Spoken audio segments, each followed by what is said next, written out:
Oke, sebelumnya assalamualaikum warahmatullahi wabarakatuh. Waalaikumsalam warahmatullahi. Ya, saya di sini bersama Pak Agung ya. Kita lagi mau ngobrol-ngobrol tentang broadcast nih, dan juga yang mau yang bingung nih mau masuk broadcast tapi apa aja sih yang ada di dalam broadcast. Nah, kita langsung tanya aja ke Pak Agung. Halo, selamat sore Pak Agung. Sore, Ya, Mas gimana Denny ya? kabarnya? Ya. Kabar sehat Mas Denny? Alhamdulillah. Alhamdulillah, siap. Perkenalan dulu Pak Agung Ya. mungkin ya. Ya. Silakan. Oke, halo teman-teman semua. Perkenalkan, saya Agung Ardoyo, salah satu dosen atau pengajar di Vkom Universitas Profesor Dr. Mustopo Beragama Jakarta. Apalagi? Ya, mungkin Bapak ngajar di Kematkul apa mungkin? Baik. Apa aja?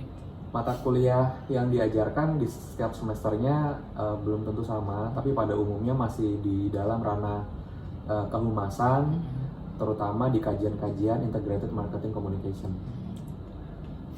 Oke Pak, saya mau nanya tentang broadcast. Apa sih itu Pak, broadcast sih Pak? Baik, sebenarnya nih broadcast adalah ranah dari teman-teman dari konsentrasi broadcast ya. Tapi walaupun seperti humas atau teman-teman iklan atau teman-teman jurnalistik, di era sekarang ini memang harus menguasai beragam ilmu atau bidang-bidang yang terkait dengan aktivitas komunikasi, termasuk juga broadcast. Jadi kalau kita bicara broadcast, ya kalau secara terminologi kan dari bahasa Inggris tuh yang artinya penyiaran ya.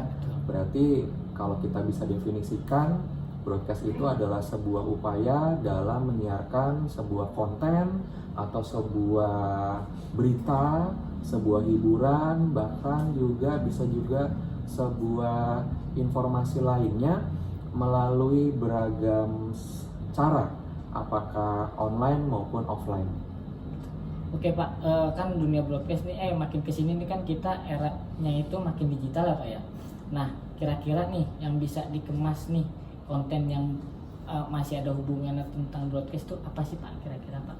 Baik, seperti tadi yang saya informasikan bahwa secara umum broadcast ini kan berarti penyiaran. Apa yang disiarkan ini tentunya adalah konten-konten yang sifatnya bisa sumber informasi atau berita-berita, bisa juga yang sifatnya mengedukasi, ataupun yang sifatnya hiburan atau entertain. Berarti kalau dikaitkan dengan broadcast digital, nah konten-konten tadi itu disiarkan melalui cara-cara online atau digital. Artinya dengan menggunakan beragam platform yang connected with internet. Gitu ya Pak ya. Jadi yang tadi Bapak bilang, jadi sebenarnya jurusan broadcast ini di Vkom Universitas Mustopo ya terutama saling berkesinambungan antara humas, periklanan dan juga PR ya tadi ya Bapak bilang tadi Ya, masih saling berkesinambungan. Karena emang tuntutan eranya seperti itu, bahwa nanti setiap praktisi atau akademisi itu ya jangan hanya jago kandang. Artinya mereka juga sebisa mungkin memiliki kompetensi di bidang keilmuan lain, termasuk hal-hal yang sifatnya terkait dengan dunia broadcast. Oke, baik.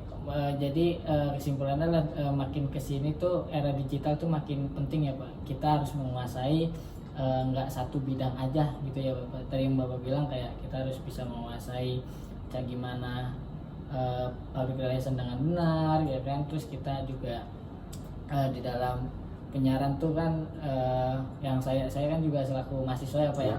Udah semester 7 yang saya rasakan itu ya alhamdulillah di Mustopo ini broadcastnya itu kayak kita diajarin tentang kayak gimana sih nyariin video gitu melalui aplikasi Vmix yang namanya gitu.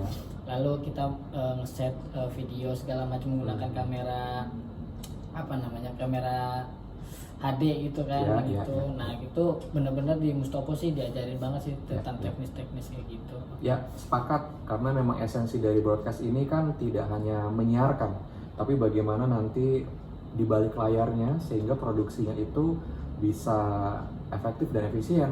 Berarti di dalamnya itu ada pembuatan ide kreatif, mungkin storyboard, storyline, pembuatan caption atau tulisan kreatif atau tulisan nanti dibacakan oleh voice over ya.